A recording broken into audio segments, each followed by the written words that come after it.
333. R.I.P.P. Don P. PhD. Yo. I said, R.I.P. TV. Tell a homie. Mob Deep Mondays, that's every day, thoughty. It's all for the community. That's what P showed me. We lost without the unity. Where the fuck is the OGs?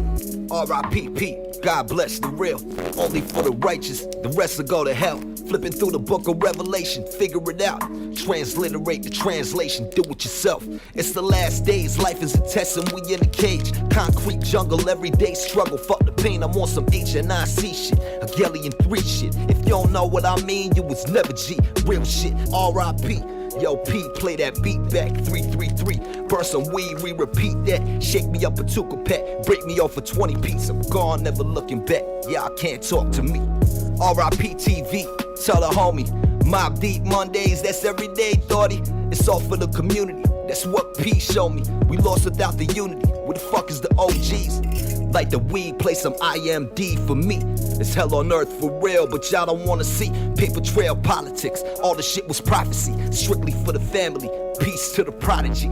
R.I.P.P. I sleep when it's time for me.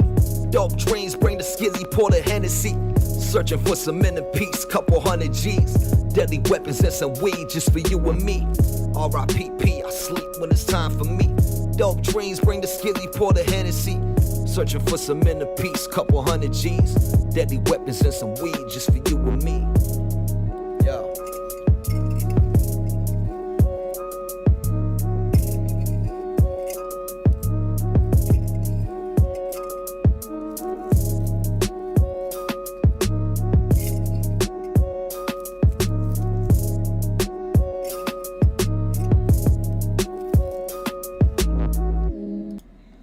What up, everybody? It's time for the Dour Hour. How's everybody doing today? Kal-El, what up? Hey, what up? Indeed. D. Barry, what up, everybody? It is time for the Dour Hour, which means it's time for me to roll the fuck up. What's everybody smoking on today? What's everybody doing? What's your thought process? What's going on, man? You know how we do this. Let me know what the fuck you guys want to talk about today. Because at this stage in the Dour Hour, I don't come with any plan or any topics at hand. We just kind of pontificate. Moon fruits and cereal milk, huh? Yo, I see cereal milk everywhere. I gotta get me some of that shit. I don't like rapper weed, though. It's the Fox. Yo, Fox. I'm gonna send you the Zoom link if you want to pop in here. Cause I just rolled the fuck up. So.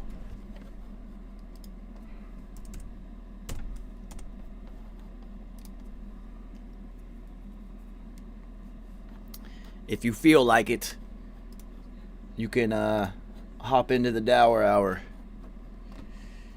Other than that, I'll just roll it up, man. I actually haven't even rolled up. I'm still purging all the little tiny micro stems out of here so I don't get a headache from this weed. Shout out to our sponsor, as always, Cushwick Farms. What up, Fox? It's the Fox.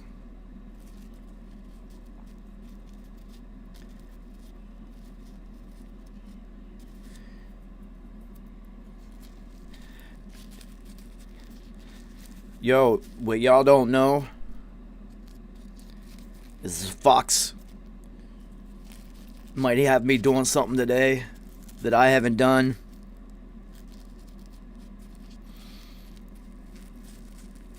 It's got to be at least a decade since the last time that I got behind a microphone. Aw, shit, people.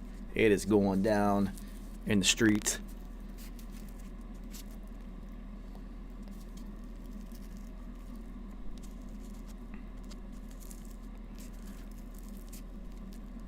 Oh, uh-oh. I can't rap though. I ain't got no bars. I don't even understand how people rhyme words together. I'm just a fan of rap music because I can't make it. It's like, you're a fan of the NBA because you can't dunk. I'm a fan of rap. I'm a fan of rap music because I don't know how to rap.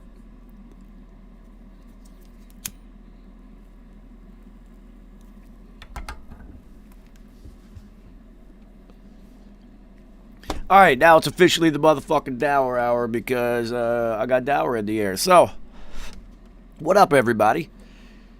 As always, I'm here to smoke and try to input my warped up sense of views on the planet onto you guys. I'm just fucking with you, man. What's going on with everybody? If you want to join the Dour Hour, send me your email and I will send you the Zoom link. It does take about a minute or two to pop in. And just let me know. I think I got the right chat thing set up. And we will, I don't know, talk about whatever. Yesterday we ended up talking about fucking pierogies or 2 days, 2 days ago was pierogies and rap music. How those two things correlated with each other, I have no fucking clue, but I made it work.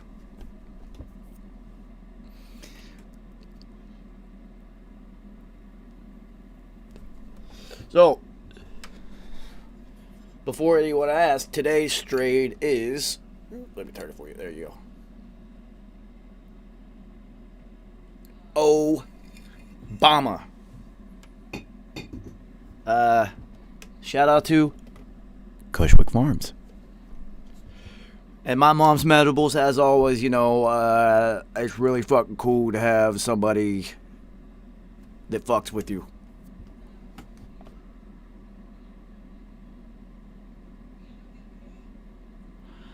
Yeah, Roger Harper, man. It was that game was an act of attrition, man. It was injuries left and right. You could tell Fields' ribs were an issue, man. He was throwing the ball a lot. It was high. It was a lot of arching. I'm throwing it up in the air. It didn't have a lot of zip behind it. It was more like he was trying to throw timing passes and whatnot. But Roger Harper, homie, I sent you a email. So check your email and then let me know if you want to pop in on Gray Matter tonight, and we will have a discussion in the proper forum about what just happened last night, because Devontae Smith is fucking incredible.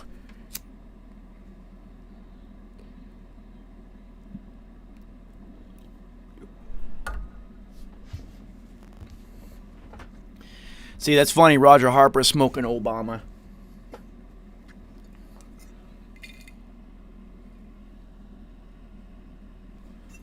I'm smoking on some Obama.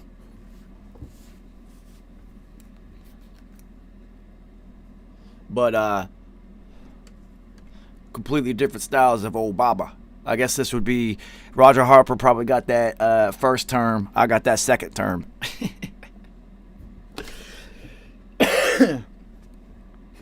I got whichever one makes Obama constantly have to adjust his cufflinks every time he takes a third step.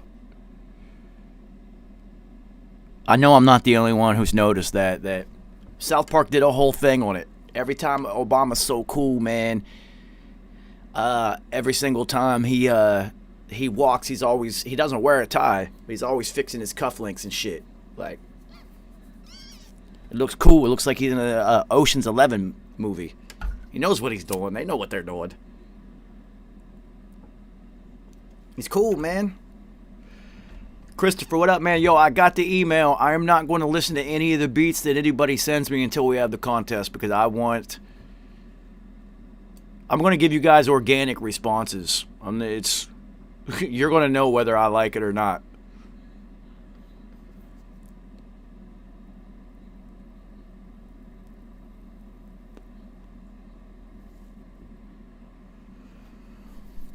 You will definitely know if I like it or not. So, what else we got going on today? What's happening in the world? See, I should, check the news or some shit before I hop in here. Start making the Dour Hour a little bit more a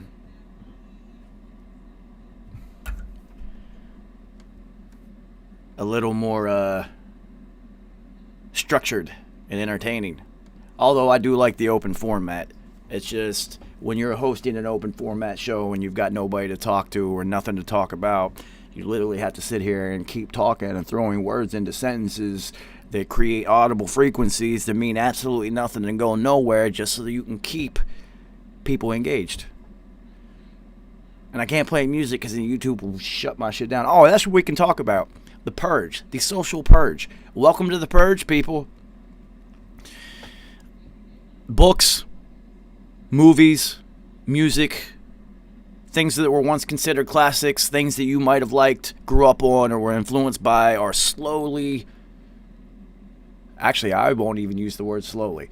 They're just going to start disappearing from existence. The censorship and erasure is here. So, there's things that are just going to be erased from history. It's happened in every society before their downfalls. They start erasing things that they don't agree with or don't like. I happen to enjoy people with opposing views. Put me on, homie. Put me on. School me on something I don't know. Change my opinion. I'm stubborn and I'm smart, so if you can change my opinion, then you have achieved something. Look, Roger Harper knows it. This is the first thing I said when he said he's from Ohio. He played at Ohio State. Let's see if you can change my opinion on Ohio State. I'm all about it. The discourse. There's 7.5 billion people on the fucking planet. You think everybody's going to agree on everything? You're insane. I don't even agree with myself half the time. So, what do I think about George Soros? George Soros he's Emperor Palpatine. That's what I think about Soros. Fuck that dude.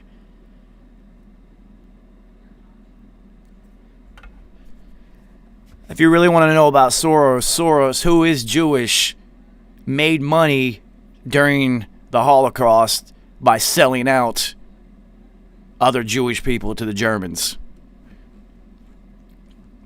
And he doesn't deny it, nor does he hide from the fact that he did that. He thought he was smart in profiting while other people were getting slaughtered.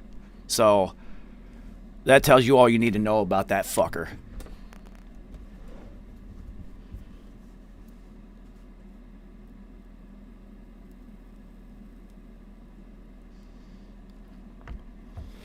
Yeah, Kal-El knows.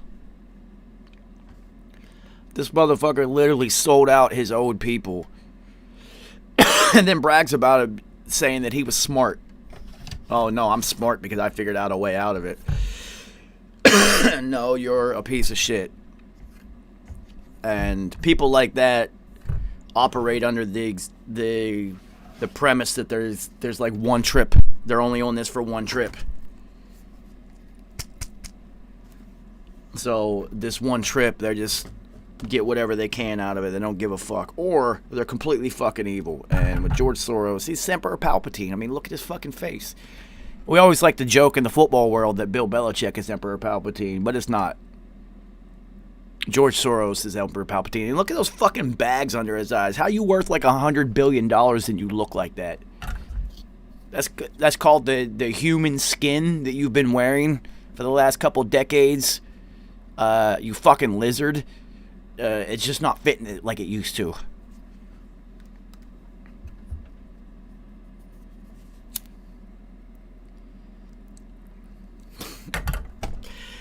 I'm going to get purged from social media for saying shit like this.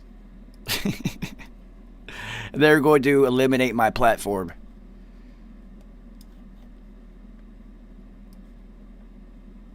That's alright, everybody. If they eliminate us completely, we'll just move on to Twitch. You just won't ever be able to watch any of the streams after they're done. You'll have to catch it live. There will be no reruns. What he's trying to do out there, yo, he's trying to take over the goddamn world. Yeah, I know, Mr. RN. I keep saying it all. I've already espoused like 9 of the trigger words that are at the top of their list right now. I guess it's too late. Jesus Christ. It looks like I have just not slept in a month. It's all good, though.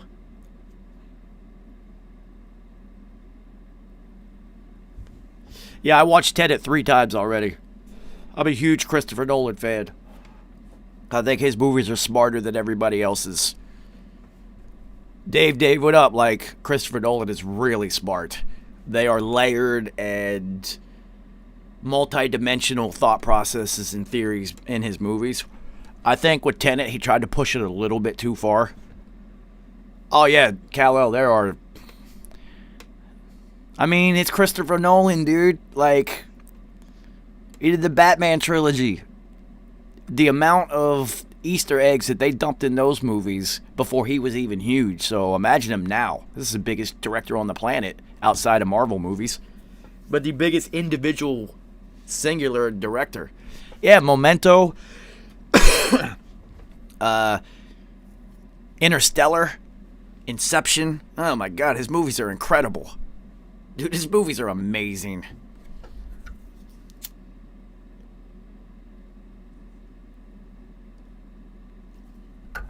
Yeah, if you understand, or if you're enlightened even a little bit, and I hate to say that word, but you know what I mean when I say enlightened, if you have a little bit of knowledge beyond the Pythagorean theorem and whatever hoes Zeus had back in the Roman periods or the Greek periods of mythology,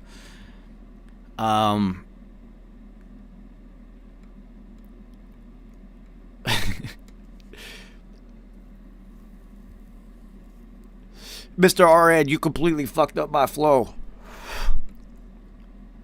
Ben Affleck didn't mess up Batman. It was the writers. The only reason that Christopher Nolan's movies were good is because they were completely outside of that umbrella of the DC cinematic universe, DCEU or whatever. Those directors and writers are terrible. They are terrible. And then on top of that, the movie studio itself was terrible because apparently Zack Snyder's movies that he did for them, the finished product was nothing like what they made. So, yeah, Dave, yo, Inception is trippy as fuck, yo, but Interstellar is, like, so much in that one.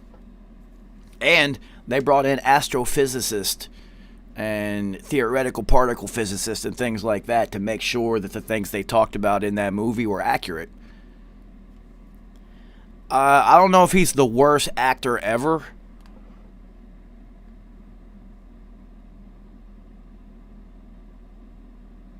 He's done some alright movies, man. What's that? Gone Girl. He was pretty dope in that shit. Good. All the movies where he plays like a fucking somebody you want to punch in the face, he does good in those ones.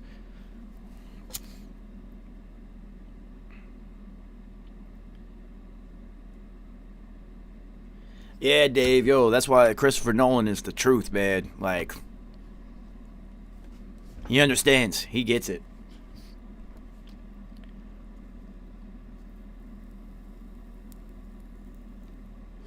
That's why I was so hyped about Tenet. The second I heard it was his movie, I was like, I don't care. I'm all in.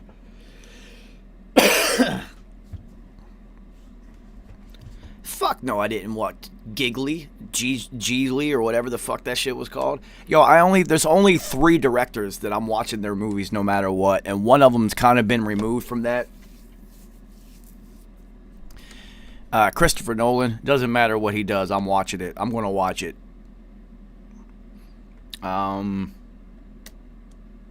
Let's see, who else do I fuck with?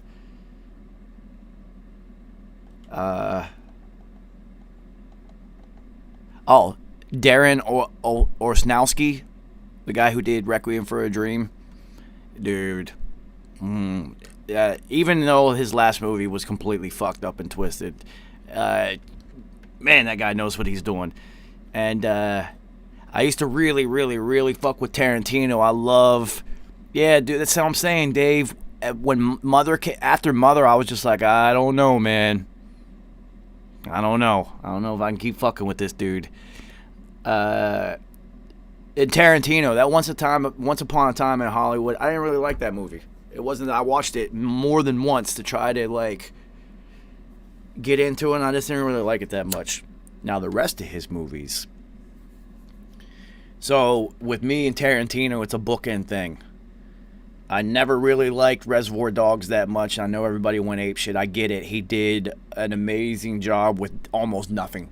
They did it in like a warehouse in the inside of a car. It's incredible what he was able to do with little to nothing. And then Once Upon a Time in Hollywood. These are like the bookends. These are the two movies I don't like from him. And everything else in between is fucking dope. Hateful Eight is incredible. Django is awesome. Kill Bill, forget about it. Yeah, Dave, yo, Pi is trippy, man.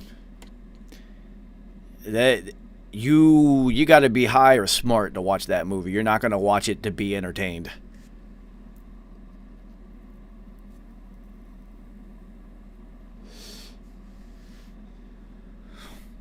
You guys know anything about me, you know I'm all about the bath and numbers, so I thought Pi was dope. And essentially, I believe what the number they were looking for is not pi itself, but it's actually, to me, it would be more along the lines of the golden ratio, 1.6183.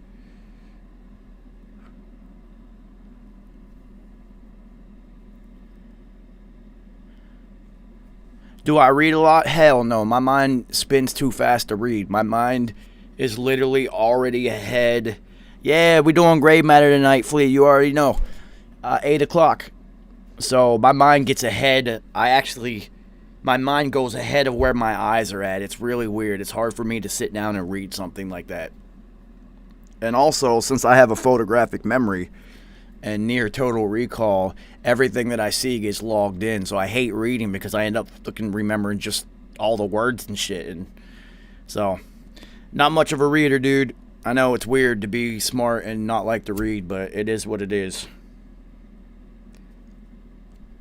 I only read books that come across my path in life.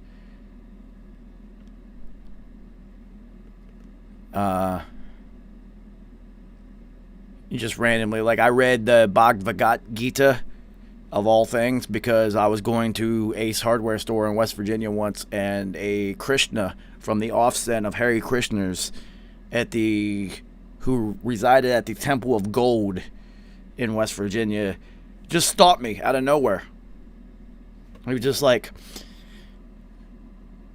"You're supposed to read this book," and then he handed it to me and just walked away. And I was just like, "Word, fuck it, I'll read it." Yeah, I read it. It was stupid.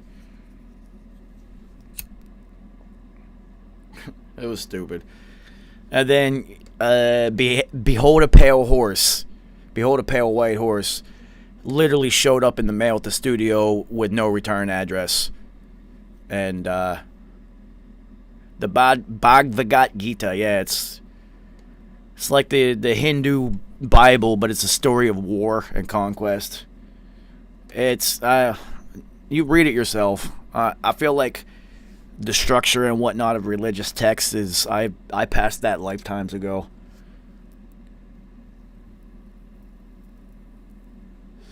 Behold a Pale White Horse, though, I read it 2 days. You know, it really happened, man. It just showed up at the studio, and I was just like, well, fuck it, I'm supposed to read this shit. And I read it basically as fast as I could. It took me 2 days. I read it front to back. And, you know, it's pretty fucking weird. The Protocols of the Wise Men of Zion in the end, one of the addendums in that book is creepy as fuck, yo. I actually have a copy here. It's back there. I can see it. Oh, you can't really see it, but so shout out to Buck the President, because he knew the story of that book just showing, because he was an intern at the Mobb Deep studio at the time, and he was there when that book just kind of showed up.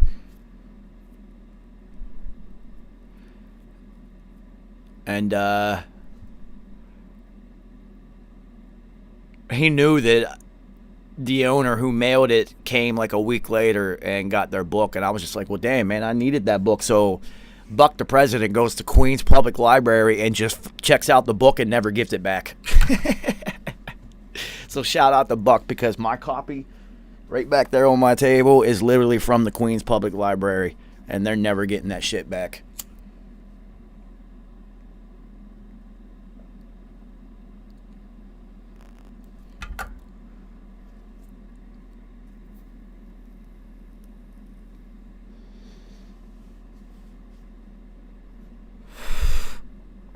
other books that I have read. Let's see. We're going on a literary discussion.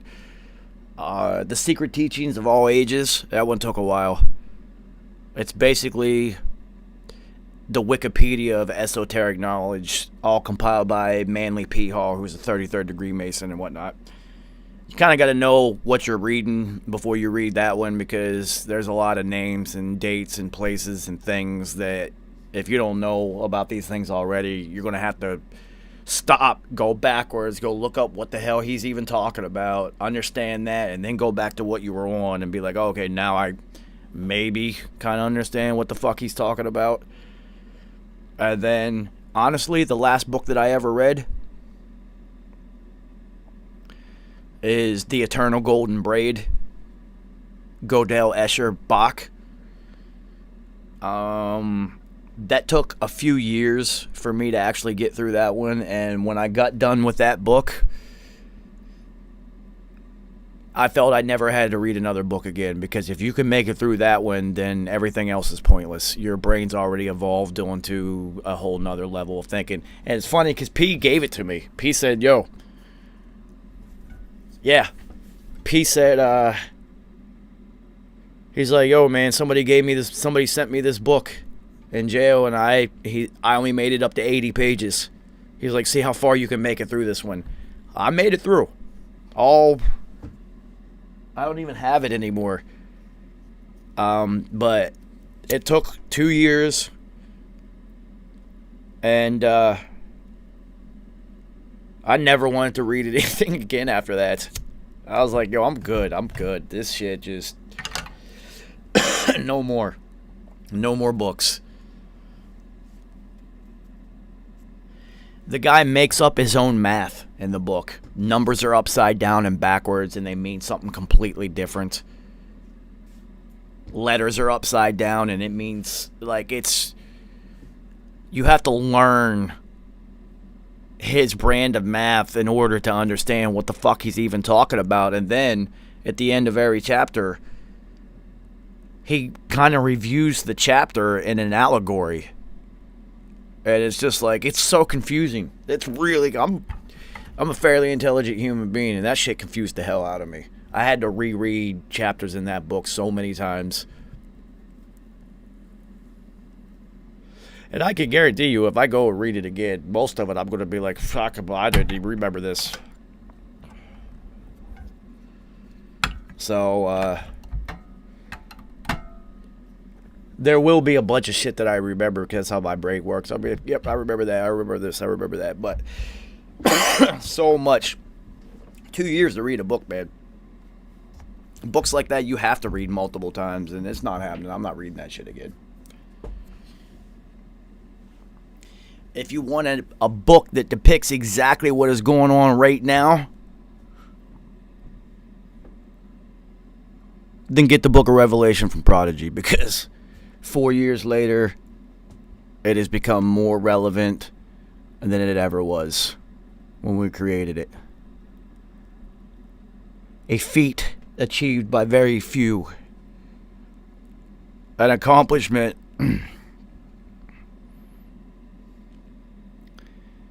reserved for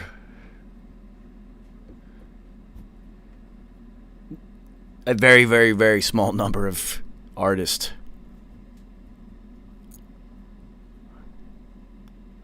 I appreciate it, Dave, man. That's why we did it. I had no idea that it would actually be more relevant 4 entire years later. Like, we knew, we made it because we knew what was happening. But I'm not Matt Groening, so I definitely could not have predicted the future to say that, yeah, what we're about to make, people will understand in 4 years. We made it with the thought process of people will understand it whenever they're ready. I didn't even... Dude, 2 years we worked on that album. It was obsessively compulsed. Every video, every YouTube video, everything we talked about, everything we did was all conspiracy theories and education and esoteric knowledge, all trying to build towards the best possible outcome that we could give you guys. And we talked about every single everything. Everything. Every word. Every song title. Everything. No stone was left unturned. And never did we say, well, the world's going to be even crazier in 4 years. So yeah, let's this shit's even blowing my goddamn mind right now.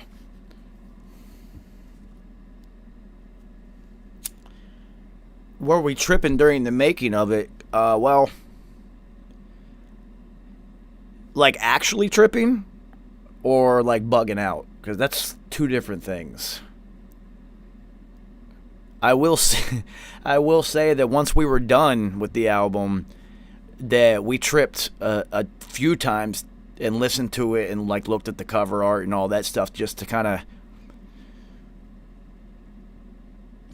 make sure that even when you were on the fourth dimensional plane that it all made sense. So we weren't tripping during the process, but we did definitely do some psychedelics towards the end to make sure that everything was all right. You can't, Dave, good luck, dude. Good luck, homie. You can go on Amazon or Discogs or any reseller market. I've seen physicals of the CD go for up to $1,600, which kind of doesn't surprise me considering what it is and the narrative crafted around it and the reality that we are existing in at this particular moment. So, it doesn't fucking surprise me.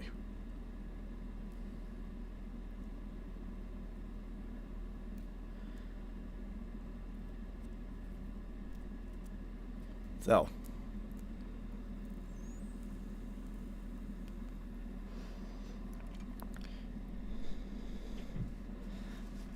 you know what?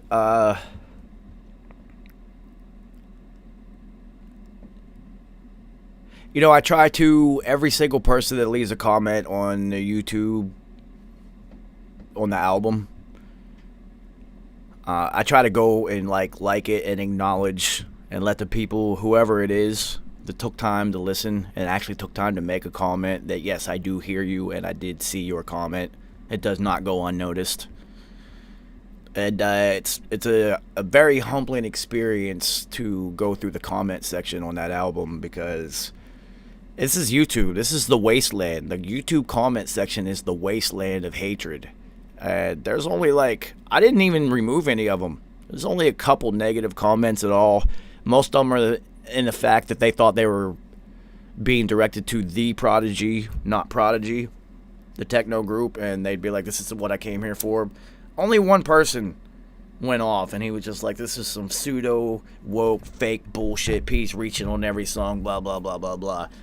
And if you I didn't have to say anything to him because the 333 just started eviscerating this idiot. So, and the amount of comments who tell me, just any platitudes. I'm not even going to go through any particulars. Just any platitudes whatsoever. It's extremely humbling. When you make music, when you first start out, you just hope that somebody will like it. That at least one person will like what you did. And when you attempt to do something like that, just one person, if it was just one person that was just like, yo, I'm different now. I don't want to say you woke me up, but you sharpened my vision.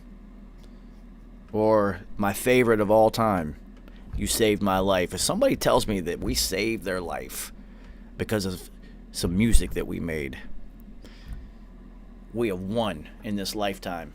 We have been victorious. We have added to the nexus, to the matrix, to the one, instead of taken away. And that's the whole point. We're not here to take things away. We're only here to add. Mark, what up, homie? I appreciate it, yo. So it's like P said.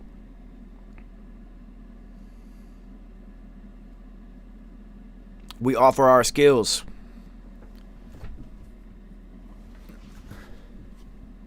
Alberto 10-2-0. See, I told you I'm going to say it different every time.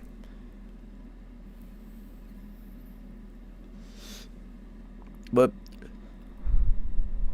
that line, we're not asking for a handout, we offer our skills, that was about me. Because we, after many months, probably a year and some change of working together, me and P were having a conversation, and he told me, he's like, yo, that's one of the reasons that I fuck with you is you never asked nobody for nothing. You just came, you brought something to the table and said, look, this is what I can do. I want in. You never came with just empty hands being like, yo, can I feed off of this? Can I be a part of this? Can I ride some coattails? And I was like, well, that's not how I am. I have a very particular skill set, and I'm here to use it with you, so what's up? And he was like, nah, it's like never even once we started working, if there was no money or whatever, you never fucking complained. I'm like, that's not why we're here. We're on a divine mission. I always used to say that to him, like, yo, we're on a divine mission, protected by God, son.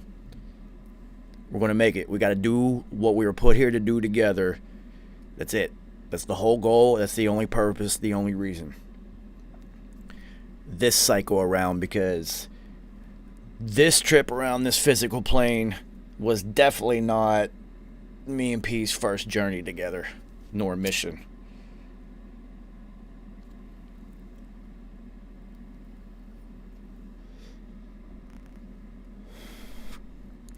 Yeah, of course I do.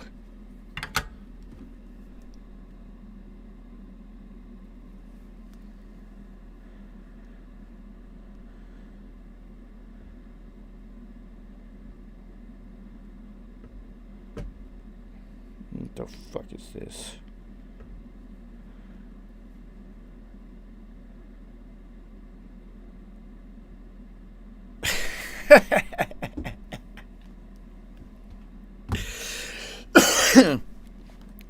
Santana, you are fucking hilarious, yo.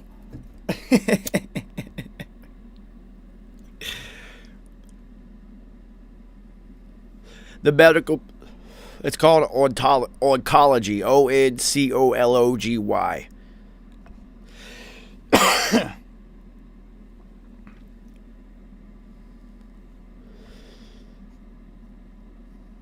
That would in VCAID, VECAID. VCAID is RFID and product line tracking. So that one's going to take off, and the medical coding and billing only makes sense. It's a $1 billion industry that everybody within the industry hates. All medical professional people, including people who work in medical coding and billing, fucking hate that field and the existence of that bureaucratic mess. So if you can streamline that, which this will, and you can also cut costs, because medical coding and billing is very, very, very expensive, then why wouldn't you? Everyone will adopt it. It's going through the roof, out of here.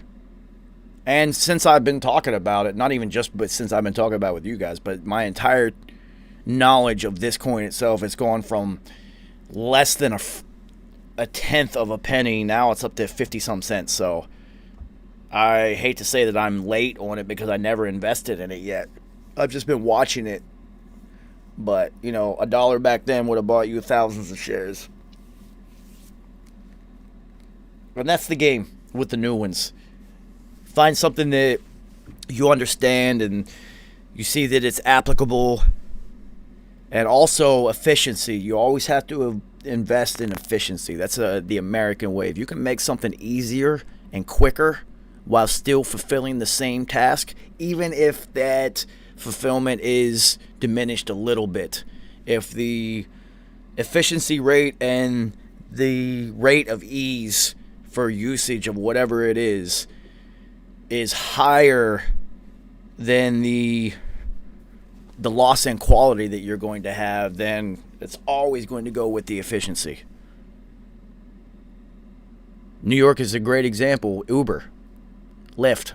There's yellow cabs don't even exist anymore. Why would you stand on the corner flapping your arms hoping you see a yellow cab drive by that doesn't already have someone in it, when I can just order a car and they'll let me know when they're out front?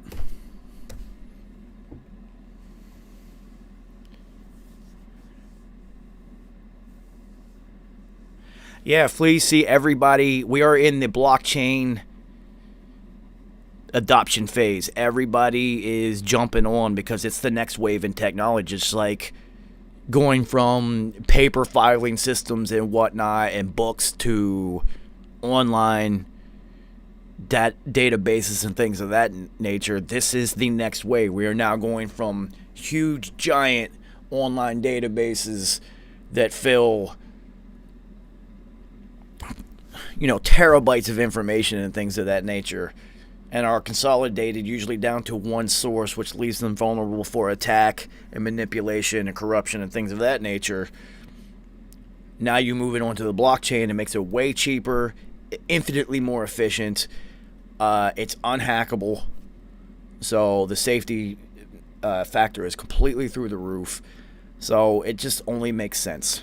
Just like you go from rotary phones to car phones to giant cinder block cell phones to these. You guys got to remember, 10 years ago, your cell phone was just, you called people and you texted. You might have been able to get emails on them. Maybe 20 years ago. I might be a little bit older than I think. And now your entire life, including all of your investment, licensing, finance, contacts, pictures, memories, everything. Music, motivation, everything. Your workout regimens. You can compress your entire existence into this. So it only makes sense that if there is something technologically that advances things in a sense of efficiency, that is going to work and be adopted by everyone, because it always is. Why go through financing when you can just PayPal people? Why go to the bank when I could take a picture and deposit it? See how it works? It's all about efficiency. Always invest in efficiency.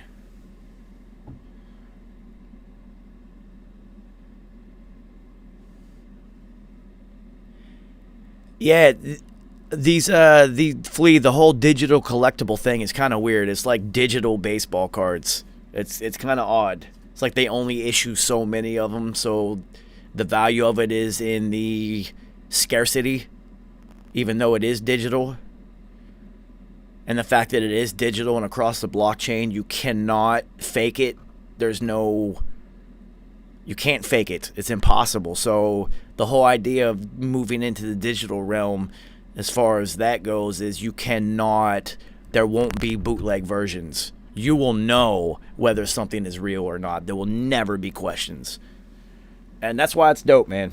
That's why it's dope. But as with any technology and or system, the danger comes in the fact that somebody might be able to weaponize it in some way or to monopolize it. So we have to think of those two factors. The fallacy in human beings is we always expect ourselves in somebody else. And what I mean by that is you see a situation unfold and you can only place yourself in that scenario. And then you would have to think how you would react within that given scenario. A perfect example is going to the movies and having somebody yell at the screen whenever somebody does something stupid. Like, oh, no, why would you do that? Well, A, it's a movie. It's entertainment. B, you're not that person. Maybe they're stupid. So you can't expect yourself in other humans, other people, other groups, other entities, nothing.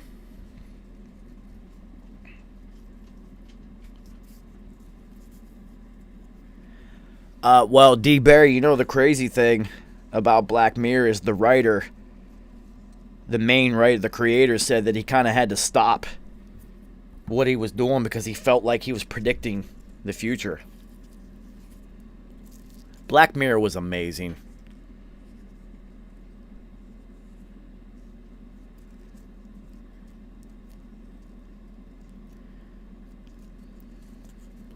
Yeah, see, Dave, you see that there's dangers inherent.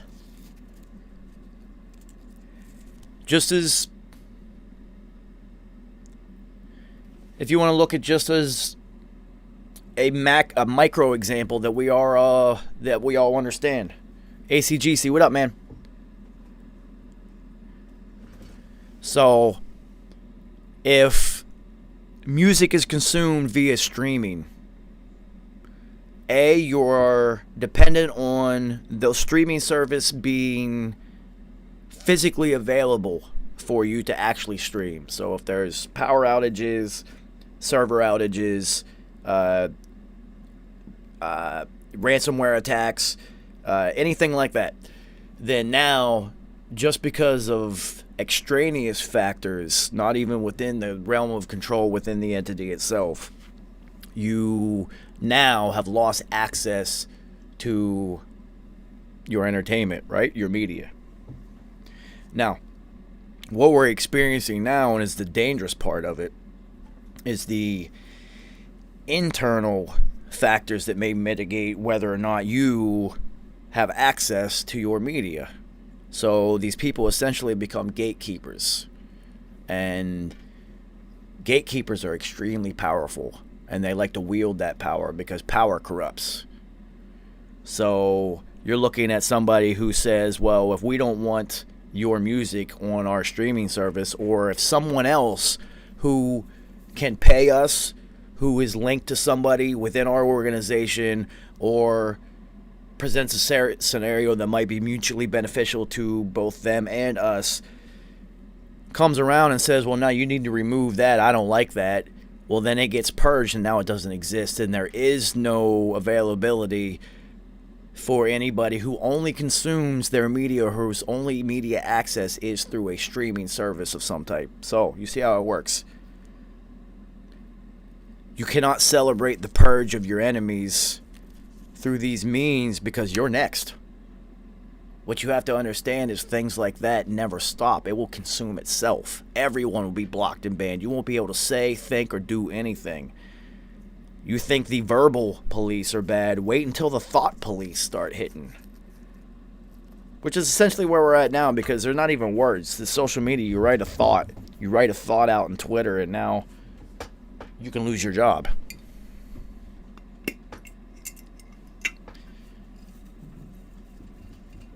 If it's only 10 days, man, I'm good, yo.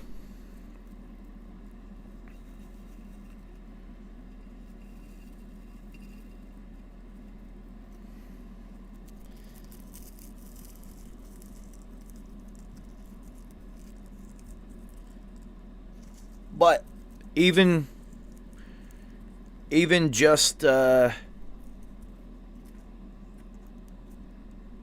that scenario itself, I'm going to go load up.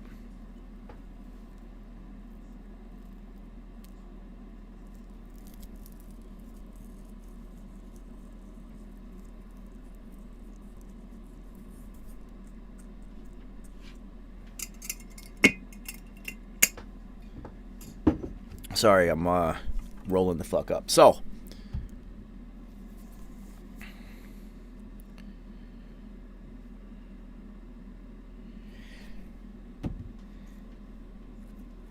yeah, dude, YouTube's algorithms like to purge the shit out of people. So on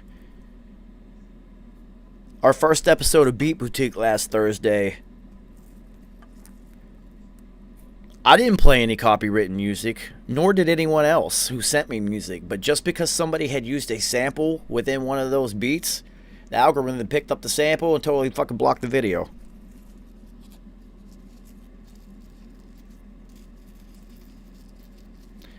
Yeah, dude, it's, I guess if you're on the dark side of things, then it would be considered the most dangerous album to exist.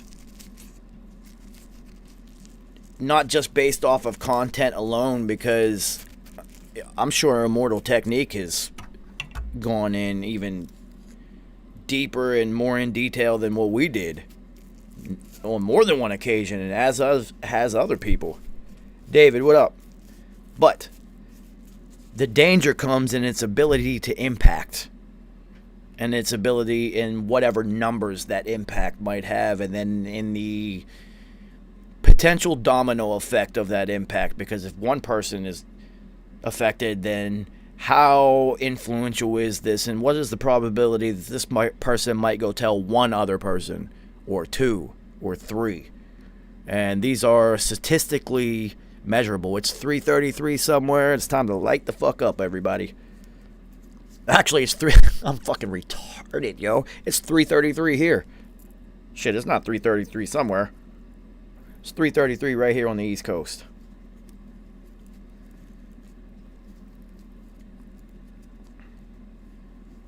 Yeah, D-Berry, I'm fucking bugging, yo. I'm sitting there. I'm so used to saying it's 3:33 somewhere that I just automatically did it. St. Chris, what up, man? It's like shit has become muscle memory at this point. So, second blunt is in the air. Anybody wants to join the Dour Hour, send me your email, and we'll talk about whatever until this blunt is gone, and then I'm going to go do some other shit with myself. Because I do have a Gray Matters tonight at 8, so it's not like I really have to get ready for Gray Matter. I already watched football all Sunday. That's the only thing I do on Sundays besides smoke weed. But Gray Matter, you know, I like to try to be a competent host as much as I possibly can.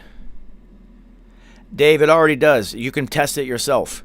Take 1 month, and for the first half of the month, post things that would be suppressed by the algorithms, and watch how many people respond, and that's going to show you how much it's actually, the reach of it is.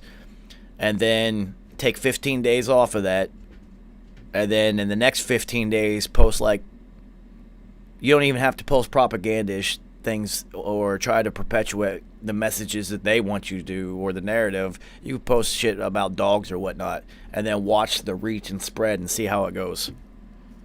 You have to understand, these people, these lizards are relying on computers to do everything, because it's massive amounts of humans that you're trying to essentially herd in a certain direction, right?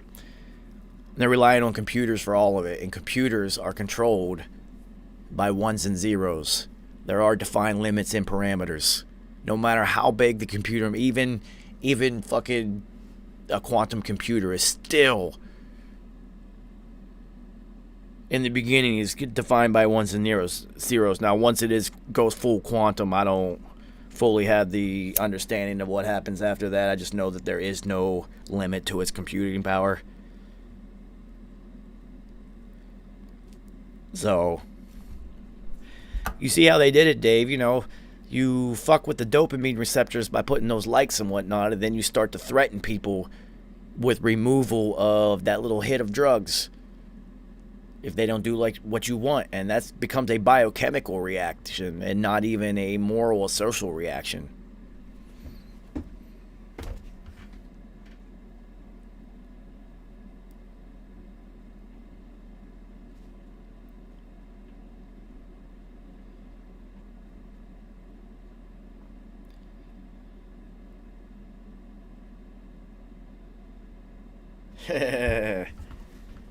Go fuck the transhumanist. I think transhumanists are hilarious. Alright, so if you're a transhumanist, you want to live forever. Everybody wants immortality. Only the people who wish to rule the galaxy and whatnot want immortality, because to them they'll rule the galaxy forever. There will never be an end to their rule. They're megalomaniacs. If you're foolish enough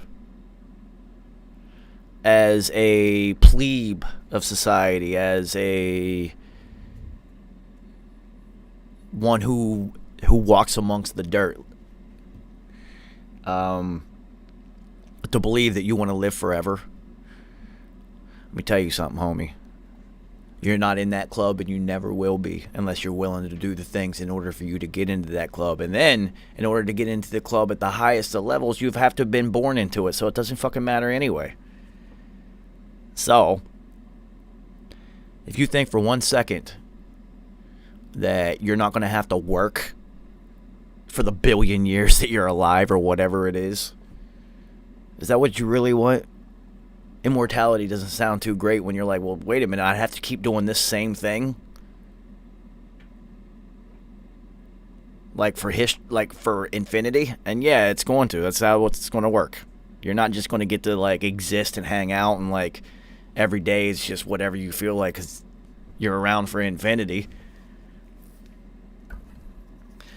So, a really good movie if you want to have a better understanding of that concept of immortality is Out of Time, the movie with Justin Timberlake. Because that's how it is. And at the lower levels of society, if you want to be immortal, you just have to work for immortality in order to buy the time credits in order to survive.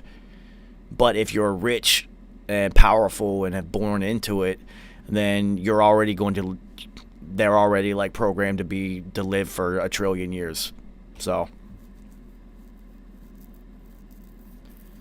yeah, Mr. RN, what the fuck you want to be here forever, man? This shit is whack, yo. I'm trying to go hang out with P. What's up? I keep saying we got fifth dimensional music to make, yo. We did it. We figured it out down here. He's already up there laying the groundwork for the next one. Vegas, what up, yo? So,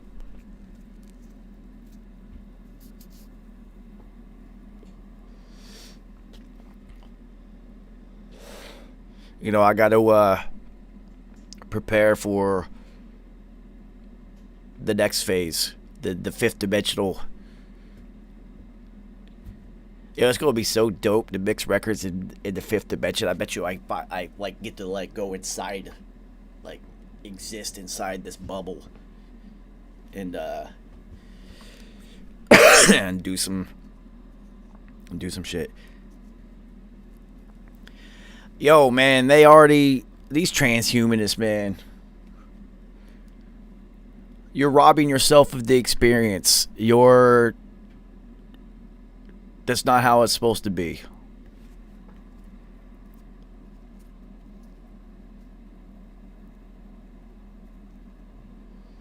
Yo, we used to play pool all the time, Mr. R-Ed. Hey, Static Selector loves to play pool. So P was always hanging out with Static, playing pool. But when we moved to Williamsburg, Brooklyn, there was a pool table in the crib in the building we lived in. And for the first couple weeks we were there, man, and we played a lot. And I love pool because it's just geometry.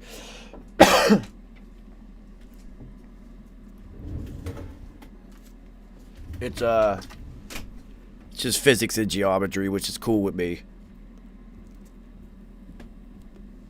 And P and Hav are both really good at pool because they'll tell you like, yo, I mean, you're on the road all the time, like constantly traveling and shit. Especially when you're older in the game, you're not like trying to go out and experience every city, especially if you've already been there before. You might be in like Des Moines or something. You're not trying to go out. So they play a lot of pool, man. P could get busy, but I'm nice. And if the world ever opens back up, which it probably won't, and anybody makes it to wherever I'm at, and you want to get it in, let's get it in.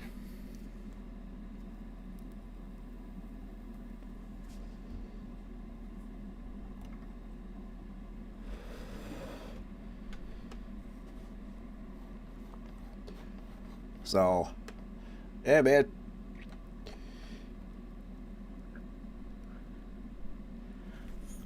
Yeah, I can, but here's the problem. My mind is not built for chess. Not only will I go through every possible move that's in front, I'll start going through games ahead, and then I start not paying attention. And then, yeah, let's get it on, man. I'm with it. We can hit the pool hall. I haven't even played in forever. It doesn't matter. I'm with it. It's me and P like chess, and we would play, but I'm not gonna lie, yo. P would beat me all the time because he would take his time, and I think he knew that shit would frustrate me because I'm over there smoking blunts and getting antsy. So I would play this game mentally in my head that the second P was done with his move, I would just make a move instantaneously, bam, and put him right back on the thing. He used to always beat me. I'm too impatient for that one. Now, I'm a little bit older. So it's a different scenario. But, yeah. The game is a little bit tough for me. It's weird, though, because I love golf so much. And golf is just as equally as slow and methodical and grinding.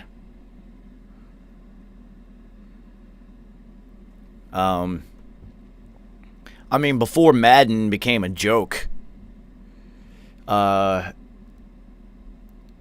viewed Madden as chess. I played it just like it was chess. But over the last 10 years, that shit is trash. Yo, SA, I am an avid golfer, and if anybody wants to get it in, come get it in with me, because I promise you, golfing with me is an experience unlike no other. You are going to be higher than you have ever been on a golf course, I guarantee you that. And shit's dope, man. I love golf. It's all about the possibilities of what you can do out there. You went into the woods? Cool, whatever. Let's go see if you can do something dope coming out the woods. Fuck it. Hitting it just into the middle all the time? Yeah, that's cool. Hey, trust me. I am an expert at getting out of the woods because I've been in them shit so much. That's the beauty of golf.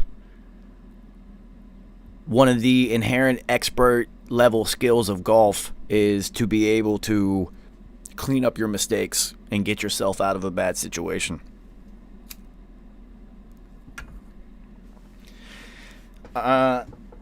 This one, I keep spinning it the wrong way. Obama, courtesy of Cushwick Farms.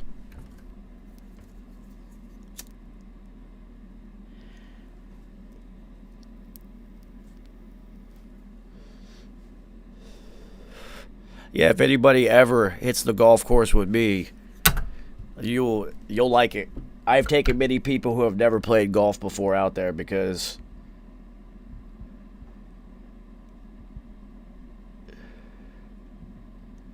my homie, I see you out there. So I gotta show you this picture. I don't know if you guys have ever seen this.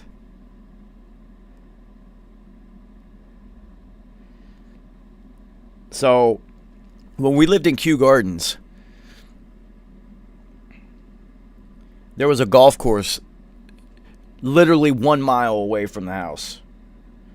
And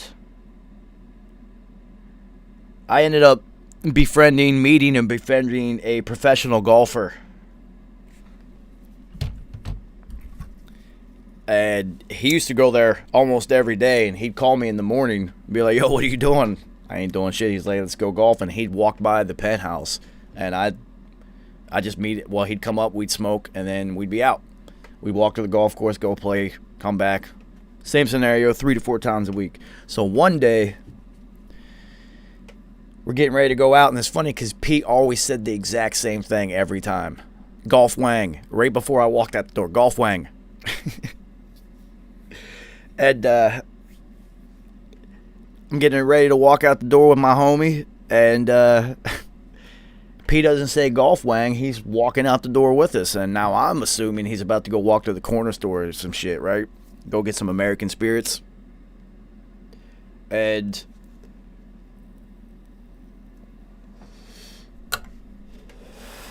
when we start walking straight to go through Forest Park, instead of going right to the corner store, he crosses the street and goes with us. And I looked at him. I said, yo, where the fuck you going, yo? He said, I'm going with y'all. I was just like, no, you're not. He was just like, yeah, man, golf wag. I was just like, no fucking way this is about to happen. And he did. That shit was hysterical because he did not know that that we had to walk a mile to get there to start, and then that it's like a 5-mile walk while you're playing. Now, P got a golf cart, so he wasn't about to walk that shit, but that walk there, he was just like, man, I didn't know he was going to walk this far. So, we go up to the first tee. He's just like, yo, film this for the gram. I don't even think he swung. I think he just took a picture. And then we go down to the second tee. He's just like, yo, take a flick of me in the cart. I took a picture of him in the cart, and he's like, yo, I just called a cab. I'm about to go back to the crib. I'm going to take this cart back to up to the thing so I don't have to walk. And I was just like, yo, that is hysterical. And this is proof of the existence of that moment in time. Because that is definitely my Pink Panther head cover. You can't really see it, but yeah, Golf Wang. Pete took more pictures than he did swings that day, but that was P though, man. If you were really into something, he fucked with you, he was going to check it out and see why you fucked with it, and he came. He was like, yo, this shit ain't for me, I'm out. Now, the other funny thing about that is, in that penthouse at Kew Gardens, we had this big-ass fucking balcony. J.O., what up, homie? And, I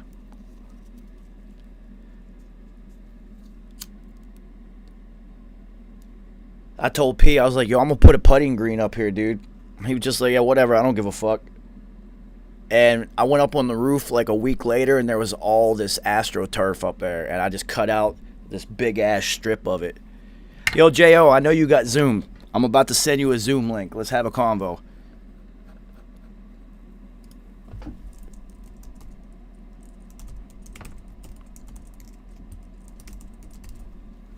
Yo, is it still J.O. the Beat Slayer at Gmail?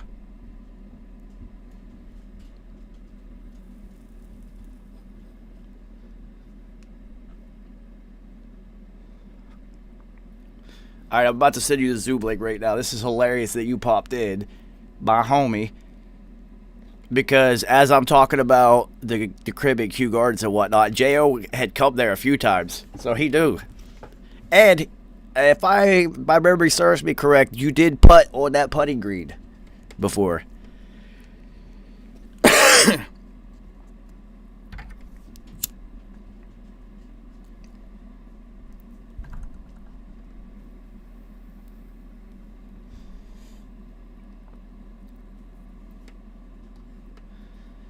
Yo, me and J.O. go back at least a decade at this point, dude.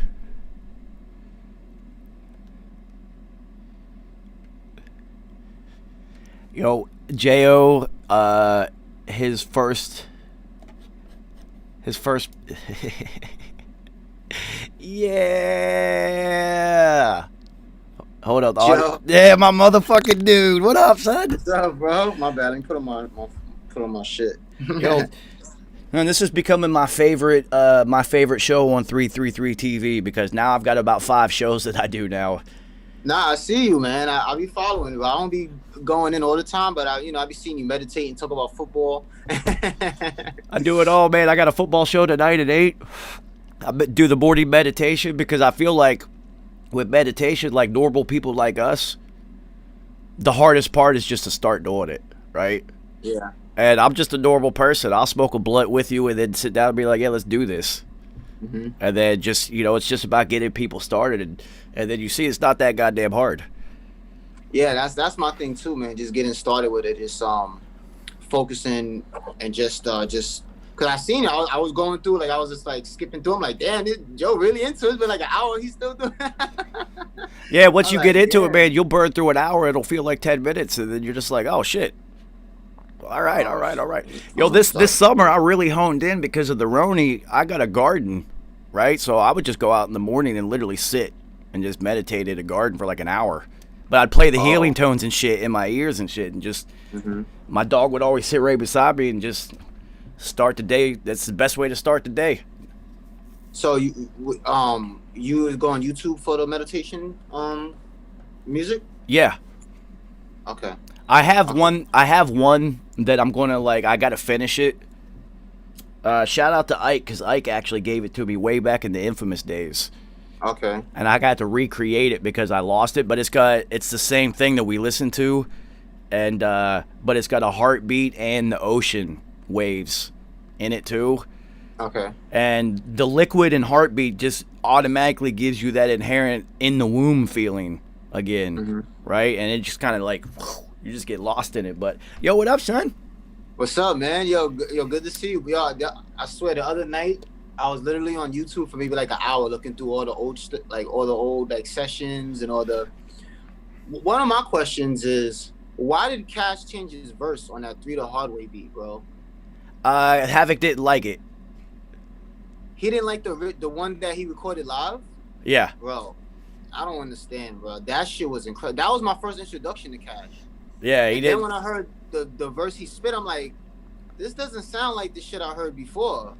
Cause he came on the track, fucking Young Bills is here to stimulate them. Like, I'm like, yo, this is a perfect. I mean, I know this is like 11 years ago, but don't matter now. But that was, I don't know, man.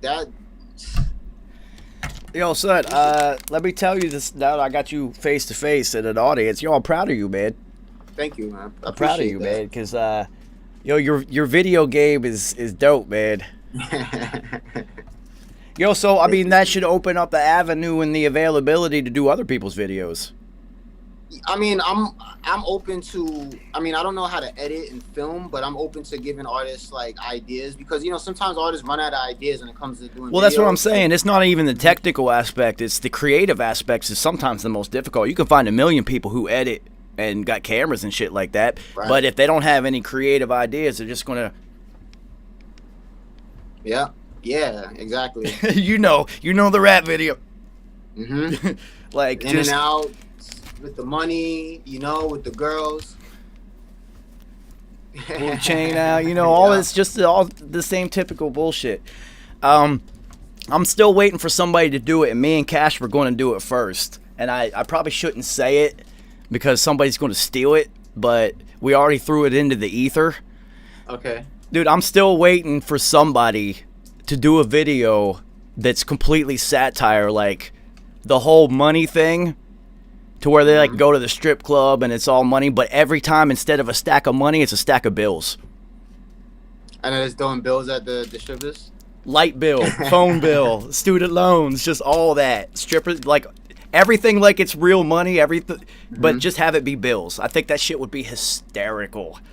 Okay, I'll keep that in my. You would be somebody who would be able to pull that one off. That's why I'm even saying it to you. Is you? That seems like a video that you could do because, dude, think that shit is hysterical to me.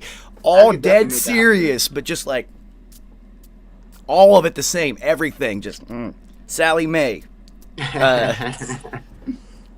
Optimum. AT&T. Yeah. For money and I'll give him a bill. Yeah, just. Even put it in the stripper's G-string, all that, because everybody can relate to having bills. Yeah. I could definitely make that happen. So funny, dude. It would be so funny. We just never had a song where it fit because that's not the type of music we made. I'll try to see how could I. Cause I had a song. I don't know if you remember. Got It Made. When I'm like, Bill, credit card paid, card no paid, credit card paid. That was something I was looking to do something like that too. But that song is mad old. Yeah, just make something new, man. Especially you got to cater it towards what's happening now. And it, especially if somebody did it with stimulus checks. Oh man. They'd go viral immediately. Whoever does it first, you owe me 1.6183% of your total gross from that because you heard it here first. Dude, that would be hysterical if somebody with stimulus checks. So funny, man. Nah, I got you. I'm gonna put that in my notes here. I'm not the person who produced the Hegelian dot. I can't even pronounce this shit. that deep ass shit, man. Yo, you did putt on the putting green at the crib, didn't you? Nah, I did. I definitely did. I remember.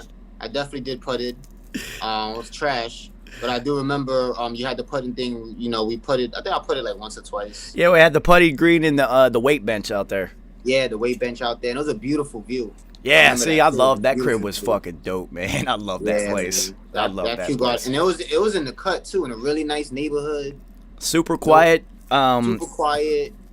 And you know, we created Albert Einstein and the Book of Revelation in that studio that I built there. So that place will always It had the little door, had the little closet, the door. Oh yeah, man! You close the door, you're like locked off to the world. Yeah, no, that booth came out incredible, dude. That was. Yo, Rick Gonzalez always, every time he was there, he before he'd shut the door, he'd be like, "Yo, this is my favorite booth I've ever been in," because when that door shut, you were in a whole different universe. That exactly. That was one of the best things about that studio, because usually other studios, like, you close the door and you can see the engineer, you can see this and that.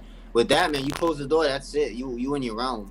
And it was dead silent in there because that closet that I used for the vocal booth literally was in the dead center of the apartment for some reason. Like the dead center of so there was there was no walls that were attached to it that had doors closing or anything. It was nuts. It was exactly what we needed, man. It was dope, and that's how we were able to create Hegelian. And y'all recorded the whole Albert Einstein in there? No, we did a lot of it at the Infamous before we moved there. Okay. Because that was like the transition period. Right. I remember. Yeah, when we were switching over there, and then Hegelian was like the first full thing that we did there. Okay. But yeah, man. So for those who don't know, which is everybody. I met J.O. It's got to be 11, 12 years ago, something like that. Yeah, it was 2009, man. Because he rang the doorbell at the Mobb Deep studio. Now, for those who had never seen it, if you didn't know it was there, even if you lived in that neighborhood, you wouldn't know it was there. There were no signs or anything. It was just a gray door on a building that Now go ahead. The only reason I knew it was a studio because I kept seeing dudes come out with chains and hopping in. I just remember the Range Rover. I'm like, yo, this got to be a studio, man, because these guys hopping out with chains and there's a Range Rover in the front. It's got to be a studio. So and then they had the bass clef symbol in the door. Yeah, no, it's hilarious because there were people who would be like, I don't understand why this random street in Queens, South Ozone Park, has like a Lambo and a fucking Porsche and a Range Rover parked out front all the time. And that studio was super in the cut, man. You would not know if you didn't. If even if you lived there, you wouldn't even know. Yeah, man, there were people who lived a few doors down that until it was made into a public studio, they didn't even know it was there. They were like, dude, I had no idea this thing was even here. And then after it was turned into a public studio, everybody knew it was there. Yeah, man, that's when it got out of control. Yeah, you see, J.O. got to see. You guys have to understand, it went from Mobb Deep to whoever, 24/7. There were sessions being booked where these artists had beef with these people who were coming in, and they were crossing paths at the door, and it was like there's a lot of tension in that studio at times, man. A lot of tension, man. Because y'all let it get out of control where people would just come in there just to chill. It stopped becoming a studio. That wasn't me. That wasn't me. But yo, man, there was a certain select group of people that you could just stop by whenever. There were no restrictions, and they would. Yeah, all the time. No matter what time of day it was, you could be recording. You see like a couple dudes just walking in your session, just chill, like bringing girls with them, sit on the couch, roll a blunt, whatever. Like, yo, who's this at the booth? It's just like, yeah, nothing I can do about this, man. Remember the strippers? Was bringing strippers in the freaking studio, having stripper parties, man. It was out of control, man. Yo, but I mean, there's always the other side of the coin, right? Every what is it? What Cash say? Every life's a quarter. Every head got its own tails. So just as there would be people who would just come in on sessions, so you'd be like, what the fuck? There were other people in the list like Chinks. Chinks drugs could show up whenever he felt like it, and he did. If he was driving by, he'd just pop in and be like, yo, what up, everybody? And it'd be like, holy shit. So, there's plus and minuses. There's a lot more minuses with that scenario than pluses, but having somebody like Chinks just, and this is after he signed his deal and everything, he just kept popping up. I was like, listen, I remember that. That's a very, very humble dude. Yeah, I remember him in French Montana just popping up in the studio one day and recording with Prodigy and everything. I was like, wow, this is crazy. And then Corey Guns was the same way. He, came through multiple times just did records for free because he fucked with P. He's just like, yo, P's my favorite, man. When he get out, I want to do a record with him. And then come to find out that they're actually cousins. Oh, shit. I didn't even know that. Yeah, they found out after Corey came to the studio, and then they did Great Spitters. It was like a couple months later, Corey called him and just like, yo, cuzzo, you're not going to believe this. Damn, so they're crazy. Actually related. Oh, wow. So shout out to Corey Guns, man. That guy really loves rap. Word, yeah, man. He's a humble dude, man. He was like the first rapper I ever met that was cool. Yeah, let me tell you guys a good story about J.O. and Corey Guns. So Corey had been coming to the studio so that he could, he was just doing songs we were doing this Still Infamous mixtape with Nice and 40 Glock and everything for P being locked. It was the free P edition, right? And Corey's like, fuck yeah, I'm gonna come to the studio. He did like 4 records. Well, J.O. happened to come at the tail end of one of those sessions. And it's a true story, man. He looks at me just like, yo, I want to freestyle. And I'm just like, I literally looked at him. I was like, you sure you want to do that right now? He said, just put the fucking beat on, man. And, he killed it, though. Corey went crazy. Corey went nuts. I'll give you all the props in the world because, A, I didn't think you were ready for that particular moment because I knew you were a huge fan, and I didn't want you to stumble. Right. But B, he said, nah, shut the fuck up. And I was like, all right, hit play, and he bodied it. The video is on YouTube in the archives somewhere. It's on my YouTube channel. If any of y'all want to see that video of me rapping in front of Corey Guns, it is on my YouTube channel. You can subscribe. Just press my name right there. But what made me really, when I look back at the infamous videos, what made me do that is when I seen Havoc, Nice, and Corey Guns when they had that little in studio performance. And I was just on the side, and I was, it's just like, if you in the NBA and you seeing everybody crossing everybody up, getting oohs and ahs, you know what I mean, hitting 3-pointers, dunking, and you're just on the sideline like, damn man, why am I not in the game? You know what I mean? Like, I just want to take off my freaking sweat and just run in the fucking court, bro. And that's exactly how I felt. I'm like, you know what? I can't take this no more, man. I gotta rap. I gotta do something. And yeah, man, that video helped me out, as far as just making me believe a little bit more too, because I don't even think I was ready at that time, honestly. You weren't, but you did it anyway. You had a little stumble at the end, but you had thrown out so many bars that he was like, "What the fuck?" Yeah, that it didn't even matter at that time. It didn't even matter. He was genuinely impressed. It was a genuine reaction. None of that shit was planned. I'm telling you, I kind of tried to put like a halt on it, like, I don't think you're ready for this, It's weird to play music or do things for artists who are on because everybody does that. Yeah. Everybody wants their ear, so I'm always cautious with their time. Right. To a fault. Like, P used to get mad at me for not giving him beats. He'd be like, why the fuck didn't you play that shit for me? And I'd be like, I'm not going to ask you, dude. I don't want to. Yeah. Right. That's my own fault. That's stupid.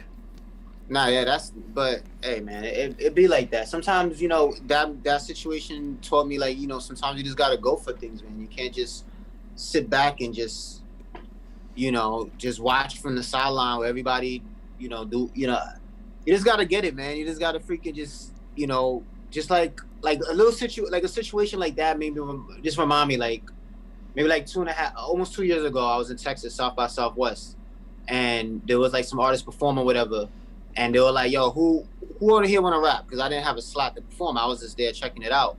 And nobody say nothing. I was like all in the back. And I was like, yo, me. And everyone turned around. I walked through that whole crowd, grabbed the mic, went on stage, did my thing. But it's little things like the Corey Guns thing that gave me that confidence to be like, oh, I can rap anywhere. Don't matter how many people. Don't matter who's in front of me, I got everything, I have enough rhymes to go for like 3 hours if I really wanted to. Yeah, and plus, I always drilled it into your head because I'd seen it so many times. somebody who's an A&R, a manager, or somebody who's in the game happens to be an Infamous, and somebody who's unsigned or whatever happens to also be there, and they'll be like, oh, you rap or sing? Let me hear something. And they freeze up on the spot immediately. Yeah. Oh, I don't have nothing ready. You're already done. Get out of here. You're already done. I don't care what you do or say. They're going to look at you. You ain't ready. So you always have to be, if you rap, fucking rap, man. Rap. Yeah.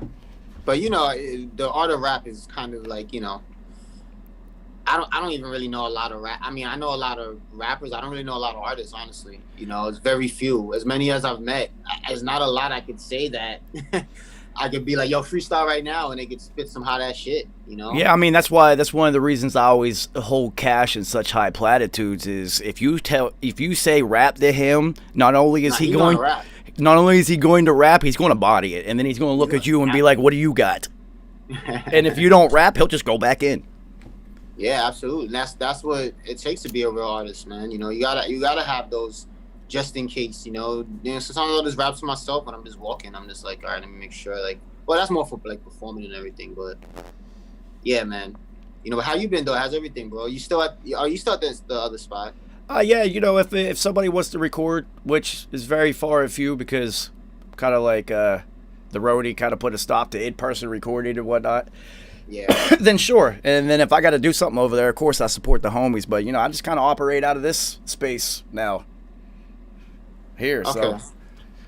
Okay, great, man. I can go over there and do like a little quick video, a little session or something. Yeah, whatever, man. I can fit 2 people here. You know, okay. Tomorrow for the Dour Hour, I got a producer homie that's going to come check out some stuff that I've already dealt with him before, and I just want him to come just share some stories and whatnot because the Dour Hour is an open forum. But just to throw some validity into the things that I do, because sometimes people don't believe you, right? So I was just randomly going through Brooklyn and I found like 60 vinyls one day on the corner, and I picked them up and I just put up a post on Instagram because I don't sample. Say, yo, who wants some fucking vinyls? Come get them. This kid came and got them. Oh shit. Yeah. So the next wave that I've gone is, and this might behoove you too, is my homie used to have the biggest rehearsal space studios in New York City. There were 27 rooms. Oh wow. And they had to shut down because of the Roni. Nobody's rehearsing. And so he's got like almost 30 rooms worth of studio stuff that he's fire sailing. So I hit the homie up like, yo, I know you're trying to build like a little home setup. These are like pro grade, officially, professionally built installation. I fire sale like $25 and $50 for giant panels, like bigger than the ones that I have and better. And oh wow. So the homie's just like, hell yeah, I'm coming tomorrow. So he's gonna come check the shits out tomorrow. On that, what time is the Dour Hour tomorrow? Whenever. I walk my dog at like between 1 and 2, and whenever I get back, it's just whenever I pop on. I imagine that I'll eventually have to start doing it at a set time because yeah, definitely, man. Well, the one thing about every other show that I do, they're all at a set time, and people appreciate the consistency in an inconsistent environment. So the one of the pitfalls of Netflix and everything is too much. Yeah. There's too much, and you just end up not consuming any of it. Yeah, it's the paradox of choices where you have so many options, you just don't do anything. Well, so that's actually been scientifically proven in consumerism. So if you go into a grocery store and there's 30 boxes of cereal, you are infinitely more likely to walk out of there without buying anything because there's just too many choices and you never make one. If they lower it down to like 10, like you almost always walk out with something. So right. Now it's like the anti-Netflix and the anti of whenever I feel like it. People like the consistency of being like, especially now, Rona, most people aren't working doing shit like that. You know, it's just like, oh shit, at this point in time, I actually do have a little bit of structure. You know, so just been doing that, man. Just been building the YouTube channel up because this is where the future of media is now and is going to be. You're doing great, bro. I'm proud of you too, man. I appreciate it, man. Best little audience, everything. Yo, so you guys, a funny story about J.O. that I kind of got high and went off on. And so I met him because he just randomly rang the doorbell at the studio once. And trust me, at that time he was going to be a teacher. And he looked like he was about to go to work. And I was just like, what do you want? And he's just like, I think this is a studio. It looks like a studio. There's always cars and people with chains. So if this is a studio, I want to rap. And I was just like, well, this is a studio. And then, like, what do you want to do? So J.O. had a beat tape of all, this is back when they had beat CDs, of all Jay-Z beats. And he said, I got 10 songs. I can rap them all from front to back in like an hour. So I want to book an hour. And if this works, it works. If not, I'm going to go be a teacher. And I was just like, whoa. Let's slow down here for a second. First of all, I was so gullible and I was like, that's never going to see, now, most people would have just been like, yeah, sure, whatever. Give me your money for the hour. And then at the end of the hour, get the fuck out of here. I was just like, this is never going to happen, homie. So why don't we say we're going to do one song today, because that's about how long it takes for an hour, and then we'll see from there, right? So he goes in, super nerd, hilarious, right? I load up the first song he wants to do, and he literally walks into the booth and was terrified of the microphone. Like, wouldn't even walk beside it. Like, was just looking at it. It was just like, he's like, I don't even know where to stand. So this is something that I used to like to do to fuck with people's brains, because I'm an asshole like that. So I'm like, all right, stand in the middle of this green dot, because there was this green carpet that was a circle right by the mic. And as soon as you put on the headphones, right before I walk into the studio, I always look and say, legends have stood here before. And then I would walk out just to see if they can handle it, right? And then at that time, you got to remember, your very first session, Torch was in the studio already. I remember that, yeah. And he was sitting there. And I was just like, yo, it's only going to take an hour, guys. Just let me, I don't know where the fuck this is going to go. And I hit record. And I don't know how many bars he made it through, but I know when he hit the line that said, I'll throw a beehive on your head, now there's a buzz to run with it, I actually stopped it. And I said, are you fucking serious? And he said, oh, this is only the beginning. And then we were off and running from there. Yeah, that was it from there, man. Absolutely, man. And then, his first project, Why So Serious, is the first project that I ever executive produced, where I did the whole thing and put it together for somebody. That should be, isn't that like the 10-year anniversary or something? Yeah, well, it'll be the 11-year anniversary. The 10-year anniversary was last September 11th, because it was dropped September 11th, 2010. So it was 10 years then. Yeah, wow. I thought it dropped on the 2011. You would know more than I would. It might have been 2011. I thought it was 2011 because no, you're right, because I had to change. You had a line in there that said 2010, and I had to take it out and manipulate it to change it to a different year, okay. So that it would fit the release. Instead of having you come and record that. So that's why I was going to say this should be 10. You should re-release it.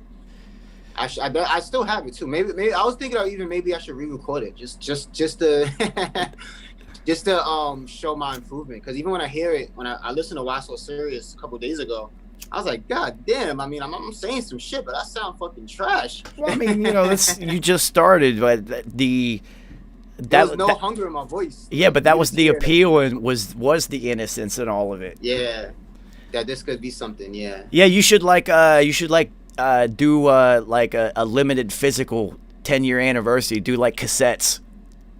That's a good idea, but I think I might do that. I might even re-record everything, man. I think that'd be a good idea. We'll see. I got a spot. I gotta go, man. All right. My bad, bro. No, it's all good, man. It's good talking to you, man. Stay in touch. Same here, man. Yeah, we're gonna keep in touch, man. We'll do this next time when I have time, man. I just gotta work. You already know, boy. Peace out, brother. All right. Yeah, I did it right this time. I didn't have to open up a new one. All right, so shout out to the homie J.O. All true stories, man. Me and J.O. have known each other for a very long time. I've seen him go from somebody who literally didn't know where to stand in front of the microphone to having Corey Guns flip the fuck out. And also, J.O. was on 106 in Park, Freestyle Fridays, for 2 rounds. The first round, he absolutely destroyed Minnesota Fats, or Vegas Fats, or whatever the fuck that guy's name was. But that shit was hysterical. Interstate Fats, something like that, I don't know. Some guy with the long hair and a big stomach.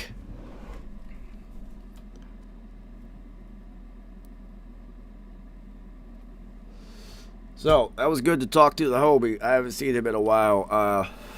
I'm not going to try to finish this blunt because I do have other things to do, and it's already 4:20. So, it's been fun. Another good Dour hour. I should start doing this at like 3 o'clock just to make it a 3 o'clock thing. How long have we been doing this? Is this only my second blunt? I've only gone an hour and a half. Never mind. I'll finish this blunt. Yeah, Flea. I'll finish this blunt. My bad, people. Yeah, Flea, if you go look up on YouTube, J.O. absolutely bodied him on 106 in Park. Like, it wasn't even close. Which is fucking incredible, man, to see him go from there and then see him on 106 in Park. It's what I enjoy the most isn't necessarily working with people that I like grew up with or like grew up listening to. I actually get more joy and satisfaction in seeing somebody like J.O. or Buck the President who start out at one level and just continue to grow. Cash, being able to just rap, to growing into making music, things like that.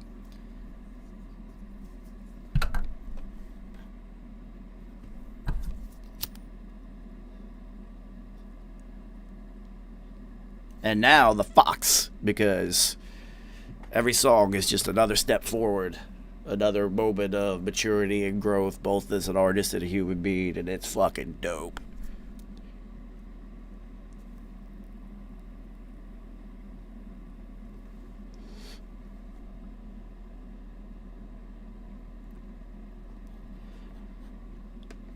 Yeah, so, what up, everybody? Yo, AE, what's funny is I don't speak Polish, and you're constantly sending me things in Polish and then telling me to use Google Translate. That's too much work, man. You're asking me to do too much. You use Google Translate. I'm not trying to learn another language right now, man. I'm still struggling trying to comprehend Spanish.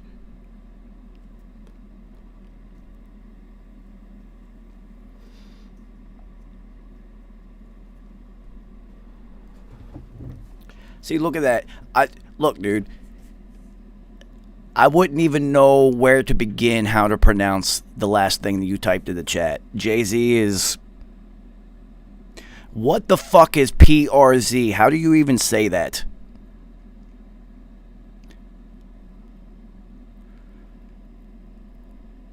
Is that a person? What? Yeah, it is. Slaw. That's a Polish name. I know that. Slaw. Yeah, how do you even say that? Yo, type it out phonetically how you say that name.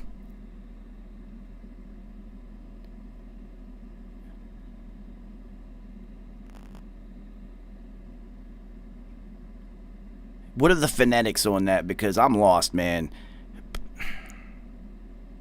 Roger Harper, what up, homie? We're trying to learn Polish right now, son. Somebody phonetically type out that guy's name.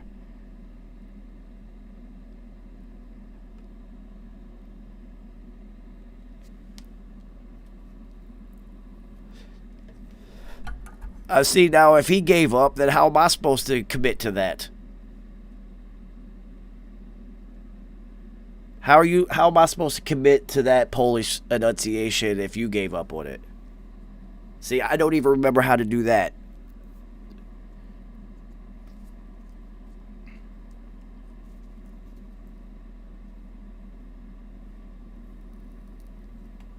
No, see,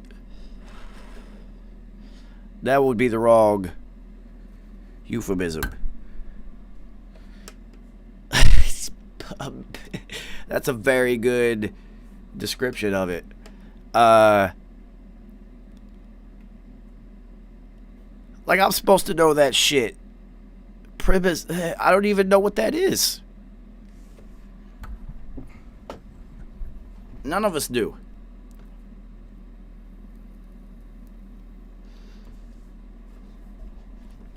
Idiot, no. Ignorant, yes. After all, I am just an ignorant white dude from the mountains of West Virginia. What the fuck do I know? I don't know how to say that shit. And you gotta remember, I'm super country. All those vowels, wow, that's a lot of vowels. I'm still tripping off of this.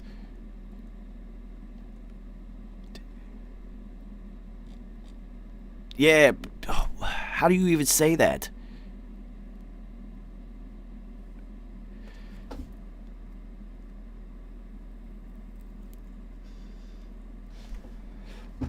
So, before the dirge, the floods that have been documented in every religion, the history and whatnot, the dirge as it's called.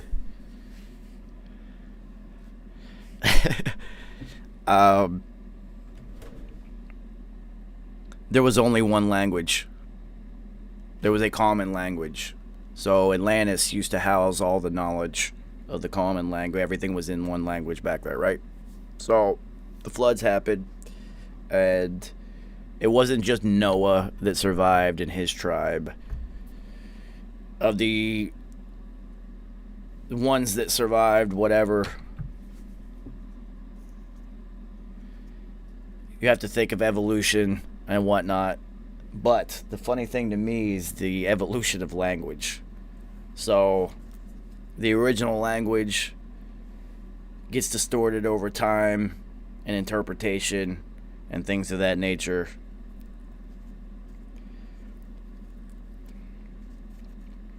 What I want to know,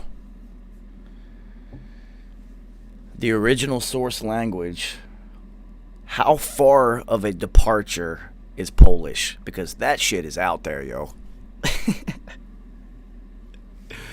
It's like,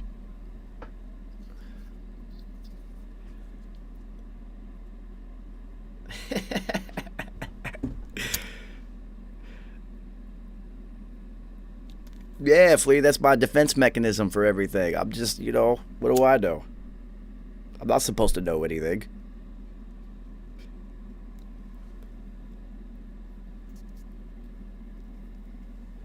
I'm only here to learn, man.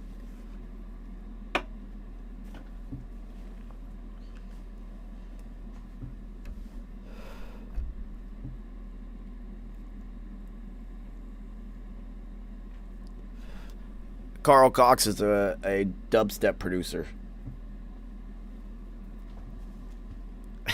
I want to get, that'll be the next sticker that I get put up. You're Hungarian, correct? Or I'm wrong. I don't know. I'll be high.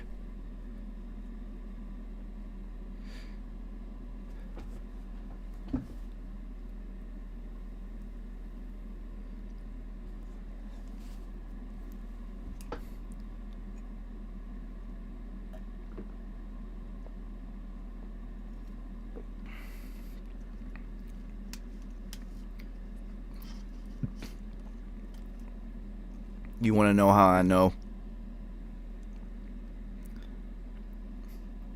that I'm an expert level smoker? I literally just inhaled a bud that hit the back of my throat.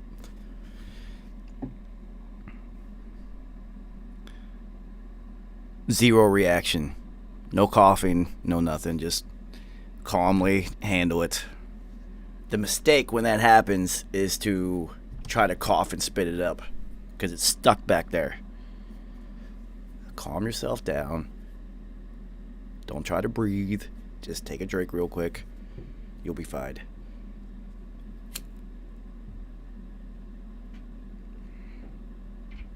It takes discipline.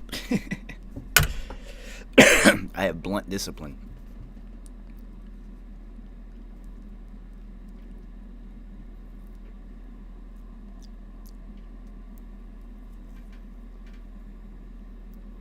Hey, you gotta calm down, man. That could have been a disaster.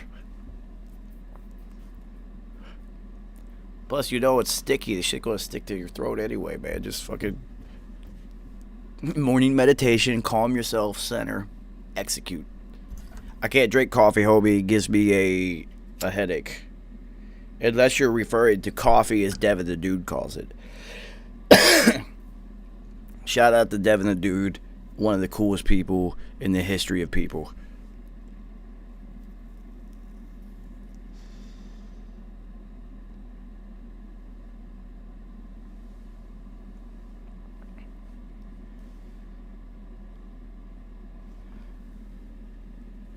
I'm wondering when this is going to start happening.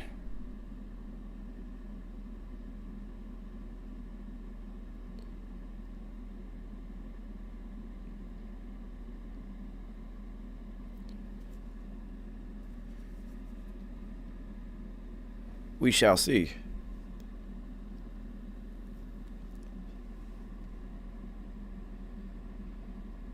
So much foreign languages that I don't get, like all of them. It's funny. It's not the word association. It's the construct and the structure of the sentences and language that I don't understand.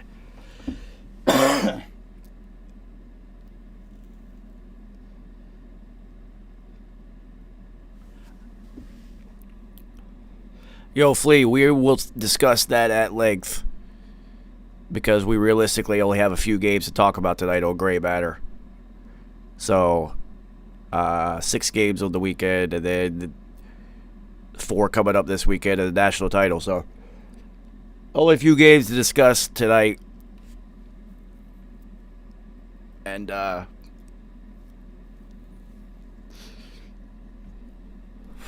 we will discuss that at length because me and Carrie were texting during that game and talking about it. And you saw us in the chat during Bob Deep Monday because I was watching it on my left screen. That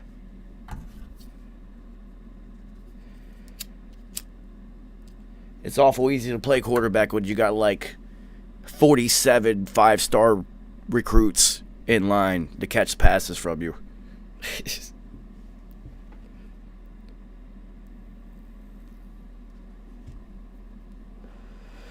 I've got a critical failure at the end of this blood. Things are getting through. It almost took me down.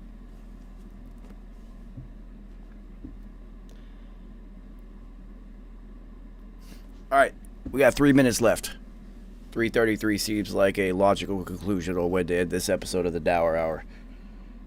I would like to thank J.O. for popping in, man. That's my homie. Over a decade. So, that's dope. I need to be a better human being about checking in with other people in my life. I know that I am extremely myopic when it comes to things of that nature.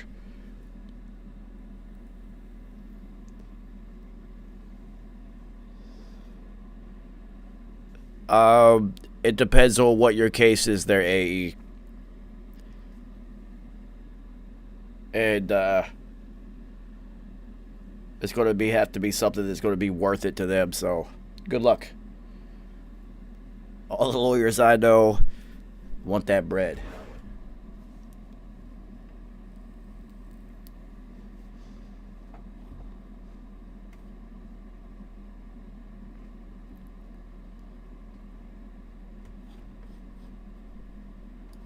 Well, I mean, I used to think that all lawyers were the devil, and then I needed one, and our paths crossed through mutual acquaintances, and now that's my motherfucking homie.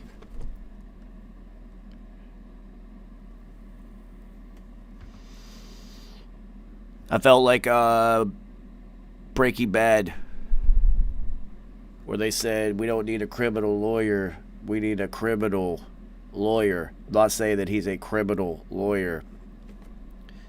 I needed to find a lawyer that was just a normal human being like myself, that's just super grounded, that's just very pragmatic and realistic, very straightforward. Like, this is what the scenario is, let's do this, this is what, exactly how I like to deal with things. So much so that I told him on day one, like, listen, homie, I hired you for a reason. If you want your records mixed, you come to me. I don't need records mixed, I need records fixed. So you do you, and then I'm going to shut the fuck up. And for the next 16 months, every single time I saw him, we talked about football, because that's my homie. And I just let him do what he does.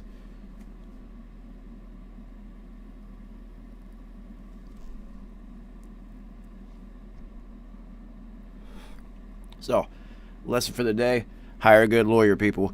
It is 3:33 somewhere in the world, typically, 1 hour away from the East Coast. So, appreciate everybody's time and support. I will see you guys. Pragmatic, very realistic. Details. These are the scenarios. This is the parameters. This is what you can get out of it. You already know, everybody. So I'll see you guys tonight at 8 for Gray Matter. Until then, stay safe. There is a war going on outside. And we will stay safe from it because we got each other.